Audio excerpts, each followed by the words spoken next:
आणि आपण आता बघणार आहे की इंग्लिश कसं इम्प्रूव्ह करायचं. ठीक आहे. आणि थोडी सर्दी आहे मला, त्यामुळे थोडं आवाज वेगळा आहे. तर आधी सुरुवात करूया आपण की माझी इंग्लिशची स्टोरी काय आहे. तर मला पण इंग्लिशला म्हणजे मला बाकी सब्जेक्टमध्ये तुम्ही बघितलं तर 92, 93, 97 पर्यंत असं मार्क आहे 10वीला. ठीक आहे. पण इंग्लिशचे 74 मार्क आहेत. त्यानंतर 12वीत अजून माझी इंग्लिशला वाट लागली म्हणजे 54 मार्क आहेत. त्यानंतर डिग्रीला पण मी डिस्टिंक्शनमध्ये आहे इकडं. ठीक आहे. फर्स्ट क्लासमध्ये आहे, पण तरी पण इंग्लिशला थोडं कुठेतरी कमी मार्क आहे. ठीक आहे. त्यामुळे इंग्लिशवर मला कायमच वीक पॉईंट राहिला आहे. पण आता मी इंग्लिशचं म्हणजे पॅसेज म्हणा, UPSCला पण CSAT आहे, त्यात RC मध्ये मी पॅसेज अराऊंड म्हणजे चांगलं सोडवतो आहे 80% म्हणजे 10पैकी मी ॲटलिस्ट 7.5-8 तरी क्वेश्चन व्यवस्थित सोडवतो. ठीक आहे. मी पर्सेंटेजमध्ये. तर मी ते कसं इम्प्रूव्ह केलं तर ते थोडक्यात सांगणार आहे आणि त्यासाठी तुम्ही काय काय करायचं ते पण सांगणार आहे. आणि गरज काय, इंग्लिश गरज काय, इंग्लिश इम्प्रूव्ह करायची गरज काय, तर ठीक आहे, तर ते पण सांगणार आहे. एक म्हणजे UPSC करताय तर आपलं मीडियममध्ये इंग्लिश आहे, त्यामुळं इंग्लिश म्हणजे गरजेचं आहे. ठीक आहे. का तर मराठीत कसं तेवढं रिसोर्स नाही आहेत अवेलेबल, आणि इंग्लिश तुम्ही घेतला तर इंग्लिशमध्ये सगळं अवेलेबल आहे. पण त्यासाठी आधी आपलं इंग्लिश चांगलं पाहिजे. आणि मी पण माझे मित्र किंवा बाकी कोणी UPSC करतात तर त्यांना मी हेच सांगतो की आधी बाबा काय मीडियम हे इंग्लिशच घ्या, म्हणजे तर फायदा होतो. मराठीत एवढं रिसोर्स अवेलेबल नाही आहेत आणि कॉम्पिटिशन ही नॅशनल लेवल असल्यामुळं समजा तुमच्यापेक्षा जास्त कोणतरी वाचून जर त्यानं जास्त मार्क लिहिलं तर तोच वरती जाणार आहे. ठीक आहे. त्यामुळे इंग्लिश मिडियम चांगला आहे, तर मटेरियल सगळं मिळते अवेलेबल आहे त्यामुळे. ठीक आहे. तर आता गरज काय एक्झामसाठी आहे. ठीक आहे. किंवा इंग्लिशमध्ये AI का पाहिजे, तर एक म्हणजे एक्झामसाठीच आहे. ठीक आहे. आता कोणत्या पण तुम्ही परीक्षा भेटला, बँकिंग घ्या, RBI, नाबार्ड घ्या, तर त्यात 30% तरी क्वेश्चन हे इंग्लिशच असते. त्यामुळं एकदा का तुम्ही इंग्लिश चांगलं केलं तर ते आयुष्यभर तुमच्यासाठी कामाला येणार आहे. हे मला कोण सांगणार नव्हतं आणि हे मला म्हणजे मागल्या वर्षी कळलं. ठीक आहे. त्यामुळे मी पण जरा मागल्या वर्षी भर दिला. ठीक आहे. किंवा समजा तुम्ही आता आपण महाराष्ट्रात राहतोय तर महाराष्ट्रात आपण मराठी बोलतोय, पण हे जर महाराष्ट्राच्या बाहेर आपण आलो तर आपल्याला कसं आहे, सगळ्यांनाच मराठी लोकांना हिंदी बोलता येत नाही, तर तिथं तुम्ही डायरेक्ट इंग्लिश जरी बोलायला चालू केलं तरी चालते. ठीक आहे. म्हणजे English as a medium of language पण होते. आता माझं पण कधी इथं होते की हिंदी असं एवढं होत नाही, तर ते इंग्लिशमध्ये आपण बोलतोय. दुसरं म्हणजे म्हणूनच मी मागल्या वर्षी बऱ्याच एक्झाम फेल झालो. ठीक आहे. थोड्या मार्कांना का विना, पण इंग्लिश जर माझं एकदम जरा टॉप नॉच असतं म्हणजे बाकी सब्जेक्टसारखं, तर मी झालो असतो पास. ठीक आहे. तर दिवशी 10वीचं तुम्हाला सांगितलं, 10वीला 74 होतं, 12वीला 56 मार्क होते इंग्लिशला, पण बाकी सब्जेक्टला 90च्या वरच होतं. ठीक आहे. डिग्रीमध्ये पण इंग्लिशमध्ये कमी आलो. त्यानंतर इंग्लिश अजून म्हणजे की आता तर आपलं इंग्लिश ओके आहे, तर आता मी इंग्लिशमुळं कोणती पण माहिती काढू शकतोय, कोणती पण आर्टिकल असू देत ते वगैरे रीड करू शकते. तर म्हणजे ॲक्च्युअल मी तुम्हाला फायदा सांगायला, असं नाही की मोठं काहीतरी सांगणार, पण ॲक्च्युअल बाबा काय मी अडचणी म्हणजे सहन केल्यात किंवा अडचणी बघितल्यात आणि इंग्लिशमुळे कसा फायदा झाला ते सांगणार आहे. तरच तुम्ही ते इंग्लिशचा म्हणजे अभ्यास कराल किंवा इंग्लिशकडे बघायचा तुमचा दृष्टिकोन म्हणजे बदलत. आपण ह्याच्या आधी कसं बघतो, इंग्लिश म्हणजे फक्त एक सब्जेक्ट आणि त्यात मला मार्क काढायचा आहेत आणि म्हणून आपण ती वाचूया का म्हणून त्याचा अभ्यास करूया, तर तसं नाही आहे. इंग्लिशचा ॲक्च्युअल म्हणजे बाहेरच म्हणजे आपल्या वर्गाच्या बाहेर जास्त यूज होतोय. आता मी इतकं म्हणजे सगळं इंग्लिश असते, पण ती कशामुळं इंग्लिश माझं कुठंतरी चांगलं आहे म्हणून मी पुढं आहे. आता माझं पण मित्र आहेत गावातलं, पण त्यांना अजून म्हणजे इंग्लिश वाचता येत नाहीत. म्हणजे ह्यामुळे होते काय माहिती आहे का, आपलं थोडं मागं राहतोय हे विषय आहे. त्यामुळे इंग्लिश महत्त्वाचं आहे. तर हे कसं इम्प्रूव्ह करायचं हे पण पुढे सांगतो तुम्हाला. आता सुरुवात मेन म्हणजे टेन्स. तर टेन्स कसं आहे, टेन्स जरा समजून घ्या. इंग्लिशचं 12 टेन्स आहेत की नाही, त्यातलं 5-6 टेन्स म्हणजे simple present, simple past, present simple हे. ठीक आहे. त्यानंतर सिम्पल फ्युचर. ठीक आहे. प्रेझेंट फ्युचर असे 7-8 टेन्स आहेत की नाही, हे अगदी व्यवस्थित समजून घ्या. नुसतंच फॉर्म्युला पाठ करू नका, तर ते समजून घ्या. ठीक आहे. हे बेसिक आहे.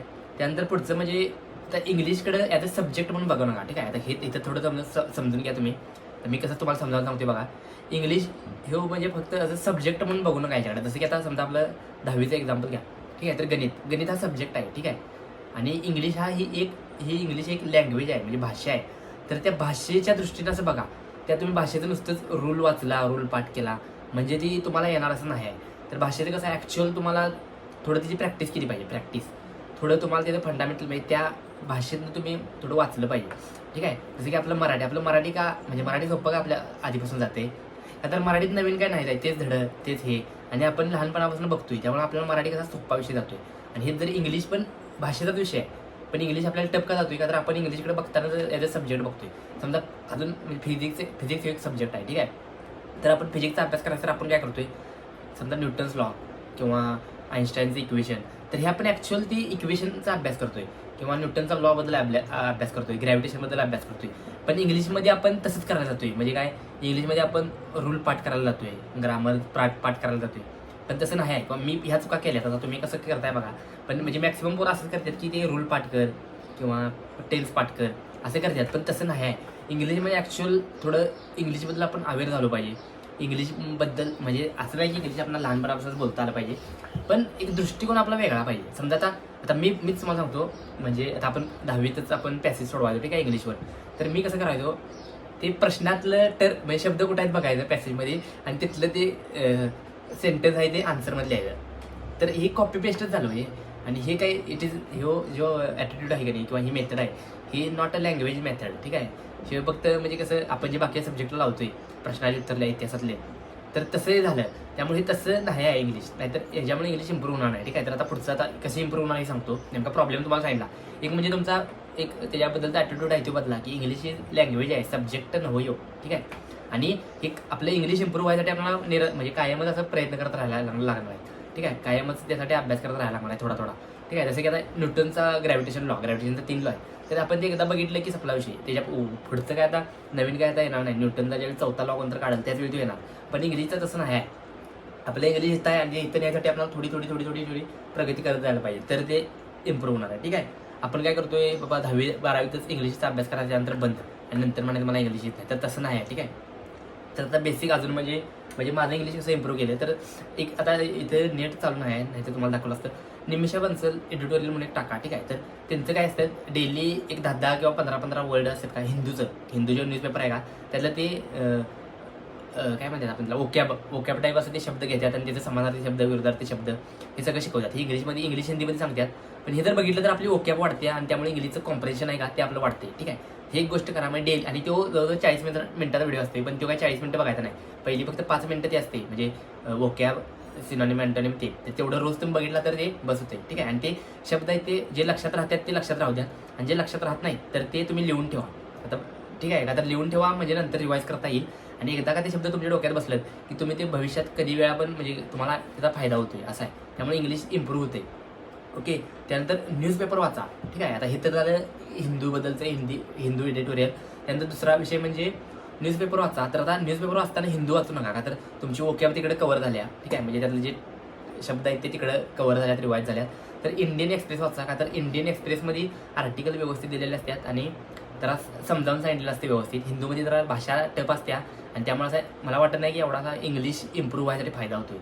ते हिंदूची इंग्लिश जरा वरच्या लेवलची आहे, आणि त्यामुळे इम्प्रूव्ह आहे, तर मला वाटत नाही की त्याचा जास्त फायदा होतो. त्यामुळे इंडियन एक्सप्रेस वाचा, किंवा अजून पण आता मोबाईल असतो सगळ्यांच्याकडे, मोबाईल लॅपटॉप, तर त्याच्यावर 10 आर्टिकल म्हणजे डेली 10 आर्टिकल 5-5 मिनिटाची, म्हणजे 50 मिनिटं, किंवा 10 नसेल जमल तर 7-8 वाचा, 8-9 वाचा. जास्त वाचण्याचा सुरुवातीला भर द्या, त्याच्यासोबत समजून घेण्यावर पण भर द्या. आता समजा 8 आर्टिकल तुम्ही वाचल्यात, तर त्या एका आर्टिकल बाबा तुम्हाला एक 3-4 ओळी तुम्हाला सांगता आलं पाहिजे की बाबा ह्या आर्टिकलमध्ये हे सांगितले, तर समजायचं की तुम्हाला ते आर्टिकल समजले. नाहीतर नुसतंच आपण लहानपणी म्हणजे इंग्लिश रीडिंग प्रॅक्टिस फक्त करतोय, तसं करायचं नाही. ॲक्च्युअल आपलं कॉम्प्रिहेन्शन वाढलं पाहिजे, समजलं पाहिजे ठीक आहे. आता हे पेपर तुम्हाला नावाला सांगतो, इंडियन एक्सप्रेस घ्या, मिंट घ्या, किंवा बिझनेसचा कोणाला इंटरेस्ट आहे त्याला बिझनेस स्टँडर्ड घ्या, बिझनेस लाईन घ्या, असं बरेच पेपर आहेत. आणि ते व्हॉट्सअपला किंवा टेलिग्रामला सगळे मिळतात. नसेल मिळत तर गुगल क्रोमला प्रत्येक न्यूजपेपरची वेबसाईट आहे, त्यांच्यावर त्यांनी फ्री आर्टिकल टाकलेले असतात, तर ते तिकडं घ्या ठीक आहे, आणि ते वाचा. अजून सांगितलं डेली आर्टिकल वाचा, आणि मेन म्हणजे समजून घेण्यावर भर द्या. 10च्या ठिकाणी 5 आर्टिकल वाचा, आणि कन्सिस्टंटली वाचा, पण समजून घ्या ठीक आहे. समजून घेतलं तरच तुम्हाला फायदा होणार आहे ओके. का तर मी पण हिंदू वाचायला चालू केलं, म्हणजे UPSC चालू असताना, पण मला काय समजायचं नाही, तरी पण मी ते वाचत जायचो. पण तसं ते त्यावेळी करायला नको पाहिजे होतं. आणि UPSC पण विचारते, किंवा कुठली पण एक्झाम जी विचारते इंग्लिशचं प्रश्न, तर ते ॲक्च्युअल असं स्टुडंटला इंग्लिश कळते का नाही हे म्हणजे हे टेस्ट करायसाठी वापरत्या, ना की त्याला वाचायला येते का नाही, त्याने किती न्यूजपेपर वाचल्यात, कुठला न्यूजपेपर वाचला, हे साठी हे टेस्ट करत येते ठीक आहे. अजून निमिषा बन्सल सांगितलं तुम्हाला, हिंदू ट्युटोरियल तिकडनं बघा, आणि तुम्ही स्वतः एक न्यूजपेपर वाचा, हेच आहे. अजून म्हणजे जे हे आहे काय आपलं ते शब्द आहेत ते लिहून काढा, म्हणजे ते नंतर तुम्हाला रिवाईज करायला बरं पडते. आणि ते शब्द समजा 3-4दा रिपीट झाले की ते तुमच्या डोक्यात बसते, आणि तिथून पुढे तो तुमच्या कायमच डोक्यात राहते असं आहे. त्यामुळे हे थोडक्यात मी सांगितलं असं करा. ह्याला काय असं जगा वेगळं काय करायचं नाही. हे जर तुम्ही समजून घेतलं की काय की इंग्लिश कुठं आपण कम पडतोय, का कम पडतोय, का तर आपला त्या बघायचा दृष्टिकोन वेगळा आहे.